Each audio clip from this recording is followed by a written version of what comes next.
అందరికీ నమస్కారం. లక్షవారం అంటే గుర్తుకు వచ్చేది మొలకెత్తిన శనగలు. అల్పాహారం ఏంటనుకుంటున్నారా? వేడి వేడి చపాతీలండి.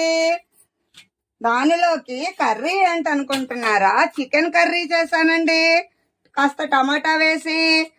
వేడి వేడి అన్నమండి, దానిలో కూడా మళ్ళా చికెన్ కర్రీ అనండి. బాబాకి ఎంతో ఇష్టమైన లడ్డూలు ఇన్ని రోజులకి తెచ్చానండి, కోవా లడ్డూలు. నిన్న పని మీద బయటకు వెళ్ళాను. పాలు కలుపుకుని తాగుతామండి. కమ్మనైన చిట్టి గిన్నె పెరగండి. మీలో ఎంతమందికి చికెన్ చపాతీ అంటే ఇష్టమో కామెంట్ చెయ్యండి. మీరందరూ అమ్మమ్మని బాగా ముందుకు తీసుకువెళ్తున్నారు. ఇంకా బాగా ముందుకు తీసుకువెళ్ళండి. చూసారా, మళ్ళా చపాతీ ఇంకో చపాతీపై అమ్మమ్మ ఆయిల్ ఎలా వేస్తుందో కదా అండి. ఈ వీడియో మీ అందరికీ నచ్చినట్లయితే లైక్ చేయండి, షేర్ చేయండి, సబ్స్క్రైబ్ చేయండి. అమ్మమ్మని సపోర్ట్